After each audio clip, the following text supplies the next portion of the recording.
Greetings, I'm Herbert Erpaderp, and if you can believe it, it's 2026. Happy New Year and so forth. I know it is more than a month into the year, and I was intending to do this much earlier, last year in fact, but I've been sick and recovering from surgery. It's not been very comfortable to sit in front of the PC for long periods of time, so here we are. That's possibly enough irrelevant waffling. I haven't done a model railway update for quite a while, so I figured, why not? I know, it really doesn't look like much has happened. And visually, that's true. I've added almost no scenic items, the ballasting hasn't progressed, but I haven't done nothing at all. One of the most important and not really visually apparent things I've done is buy a DCC system, specifically the Z21. I obviously don't have much to compare with or experience in this kind of thing, but I really like this system. It was kind of expensive, but it's very nice. Unsurprisingly, I very much enjoy having DCC. It's so much fun to be able to run locomotives independently of each other. It's even quite amusing just to be able to flick the lights on and off, and on and off and on and off. Maybe I'm just a child. That can't be it. The Z21 phone app is wonderful, and I've also bought a small tablet to use as a controller, mostly because it's kind of hard to use my phone as a controller and a video camera at the same time. Also, you can have two controls visible at once on the tablet in landscape mode. Neat. I bought the Z21 set that comes with a wireless multi-mouse, and, well, it's not my favourite, but it is kind of growing on me. It's especially clunky if you want to input any kind of information. It's better to use the app for that, but there really is something satisfying about having a little knob to control the trains with. Initially, I did plan to mount the Z21 to the layout itself, but I simply can't think of a good way to do that without it getting in the way. Attaching it to the underside of the board seems kind of reasonable, though I don't think the unit itself actually comes with a way to attach it to anything, so it might be a little difficult. Then I realised the button on the front of the box would be a little harder to reach. If I mount it above board, the size makes it a little hard to conceal in a reasonable way. I've got a small wooden table I've been using in the meantime, and that'll just have to do. Because it's not going to be fixed into place, I've bought a case for it with the foam you pluck out to fit whatever you want to fit. It was more of an impulse buy seeing this on sale, and it is probably overkill, but it's better than just sitting the Z21 on a shelf or something, and it keeps everything together. Also, it's somewhere to put stickers. Fun. Obviously, with DCC, decoders are required, and boy has that been something of an adventure, to put it nicely. All of the engines with the Next 18 socket have either got a Rails Connect decoder because they're simple and cheapish, or in the case of the Class 28 now, a Zen decoder with the plug-and-play stay-alive capacitor. It didn't really need it, it wasn't struggling to pick up power, but I do like to use my Class 28 to push the track cleaning wagon I have, and the stay-alive is really good if the track is dirty. I guess that's probably kind of stating the obvious. The real fun— is that some sarcasm there? Just a little bit. The problems, perhaps a little bit self-induced in retrospect, were with my smaller locos with 6-pin sockets. I also bought a couple of Rails Connect decoders for those, without realising that in my Dapol pannier it wouldn't fit around the right way, while the Graham Farish pannier and Large Prairie require decoders with pins at a 90-degree angle. With the Large Prairie I knew that, and initially it got a Bachmann decoder, which I've since replaced with the very, very tiny Zemo MX615N with a TCS KAN1 Stay Alive. It works pretty well. The Graham Farish pannier received the same, as will the Dapol pannier.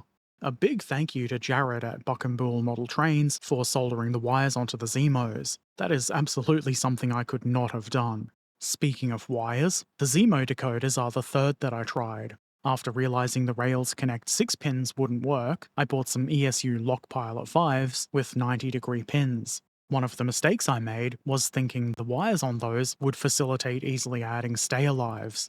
Nope. I've since learned that the pre-attached wires do not include a ground, which you need for a stay-alive. The soldering points on these decoders are tiny, even smaller than on the Zemos. I had zero chance of ever soldering a wire to those. Not only that, but the pin configuration is such that to get the number 1 pin in the number 1 slot would require the decoder to be installed backward, thus not fitting inside the cab on either pannier or the Large Prairie. It wasn't especially easy to find information about these wires, and questions about it were met with unhelpful replies like, You don't need stay alive, just clean your track."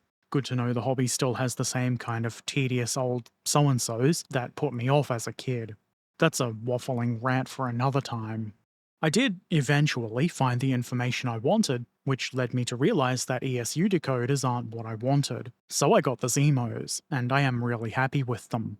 I did have to do a little bit of surgery and cut the pins on the Zemos. They're quite long and didn't go all the way into the sockets, and I will admit that was just a little bit nerve-wracking.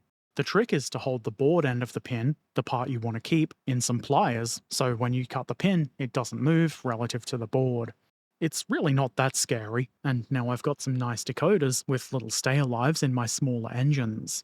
The large Prairie probably doesn't really need it, but it's got one anyway. The KA-N1 stay-alives aren't very big, which is the reason I bought them, but they won't give you a lot of extra juice. But it is enough to crawl over unpowered frogs, which is exactly what I wanted.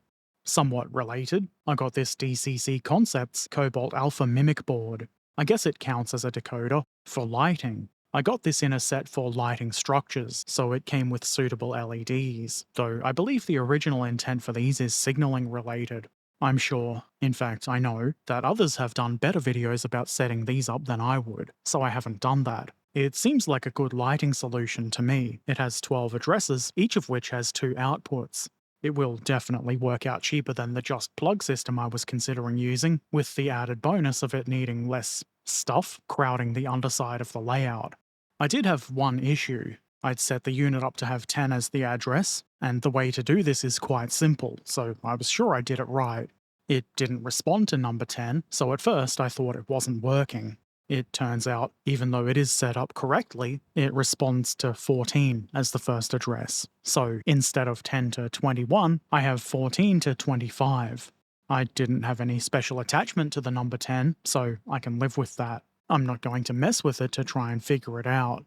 As you can probably see, I've connected the light on my corner factory, the Amalgamated Switch Suppliers, or ASS, and I've also attached a pair of LEDs to a bit of styrene above the fallout vault. It's not perfect. You can very easily see the lights if you look at it from a low angle, but it does help to make the vault scene just a little bit more visible, which is obviously the entire point of putting lights there. With this Mimic board, now it's going to be very easy to illuminate as many structures as I want, which is quite a few. I will certainly have to buy at least a couple more Mimic boards, but that's okay. They're not too expensive, definitely cheaper than the Just Light sets. I also, finally, after all this time, installed and properly connected the CDU for my point motors. It's even relatively neat. I did consider a DCC solution for the point motors, but I decided against it to save money. I've already got the switches installed. Also, it is just kind of fun to flip physical switches, which you can see here not physically being flipped. I've also had to do some locomotive repair. I bought this Graham Farish 5MT, and it is a beautiful model. Unfortunately, the second time I took it out of the box, before I'd even had a chance to run it, I noticed this rod was hanging loose. The pin had been sheared and disappeared, probably eaten by the carpet monster. My assumption is that I must have done this myself somehow while putting it back in the box. My temporary solution was to blue tack the loose rod to the running board. It looked kind of silly, but the locomotive did run very nicely anyway. I tried to locate spares, but it seems like a replacement for this is not available. Also, it looked like it might require quite a bit of disassembly, which, to be honest, I'm not really that interested in. So, 3D printer to the rescue. I designed a pin, a couple actually. I then very carefully glued the pin to the crank where the old one was. This, as you can imagine, was very fiddly. I used a tiny scrap of MDF to hold the rod up and away from the gluing point so it wouldn't get stuck. That certainly would have made things a little bit worse. I figured because this isn't like a real locomotive, where quite a lot of force would be imparted on all the pins and linkages, the rod really only has to gently rest on the pin. Said pin is able to freely rotate inside of the hole on the rod, and so far it hasn't come out. So it's worked. For now anyway. And forever, hopefully.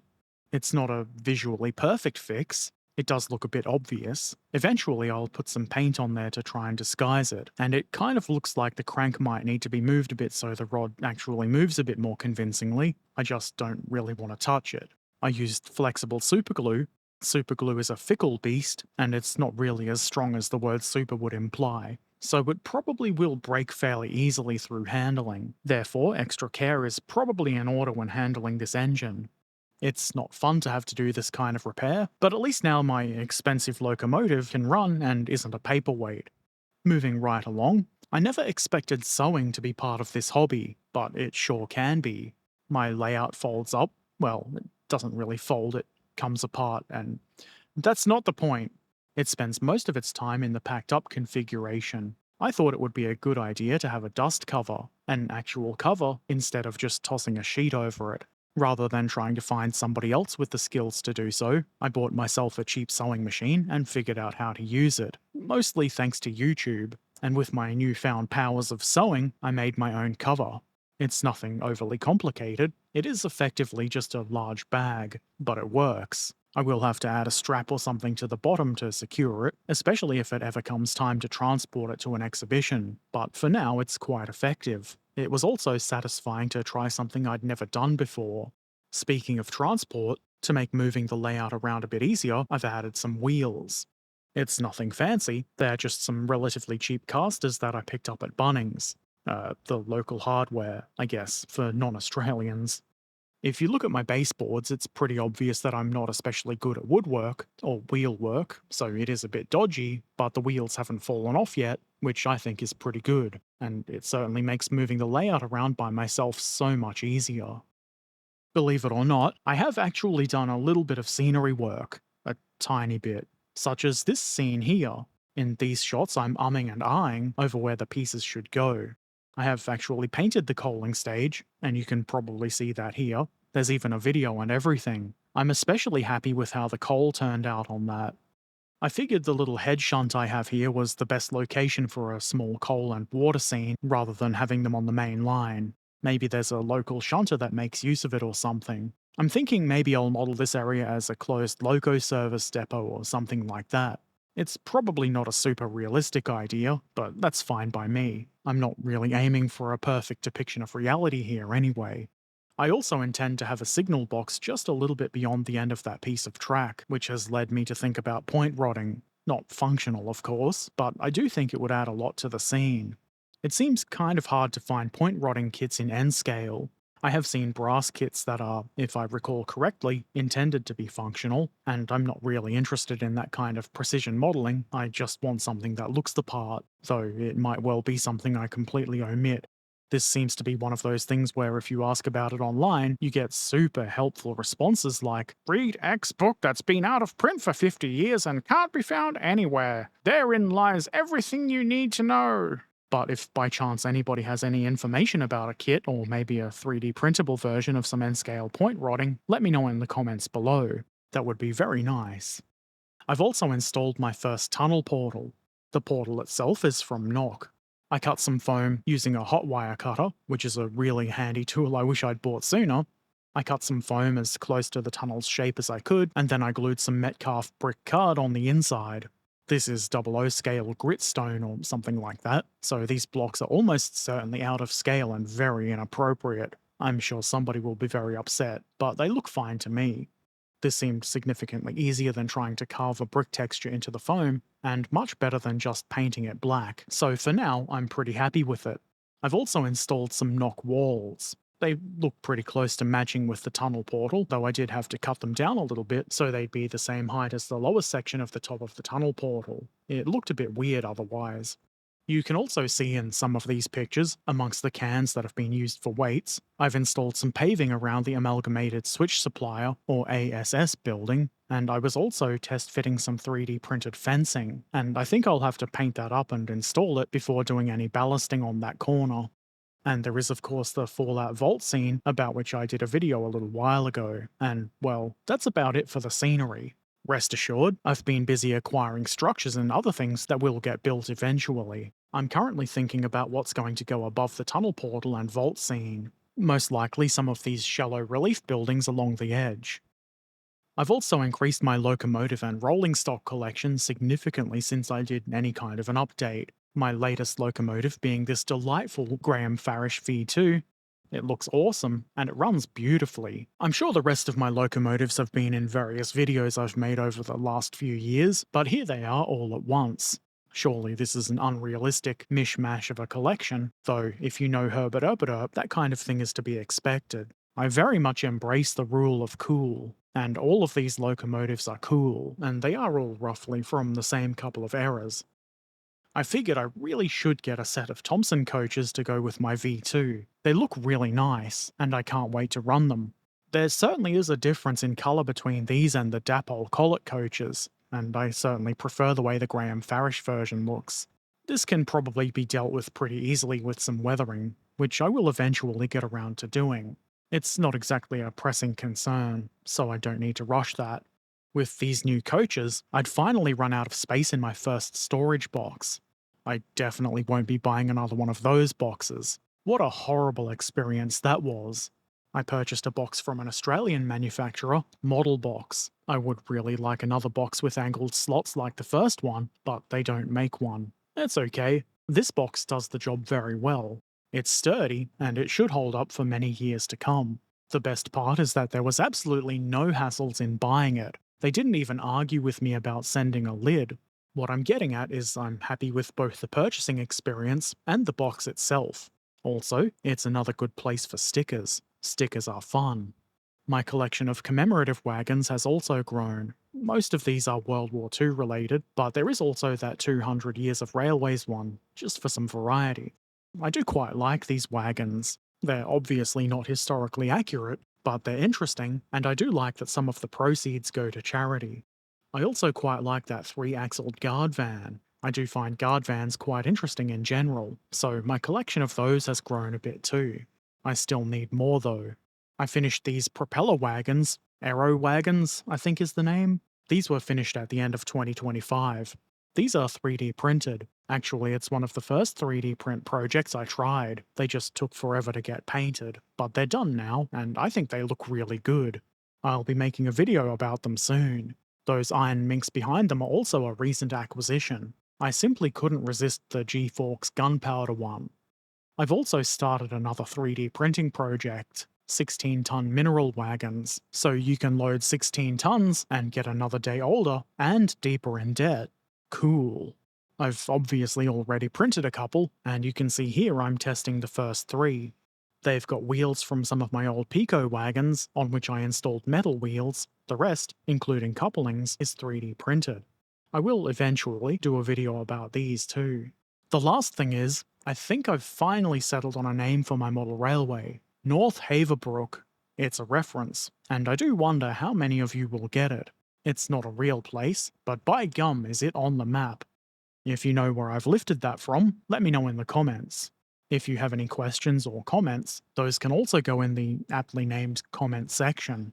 Subscribe here if you want to see more of this kind of thing, and if you really like what I do, and you want to see videos a bit early, consider supporting on Patreon or Ko-fi. Links are in the description. Take care of yourselves, be excellent to each other, and thanks for watching. Farewell.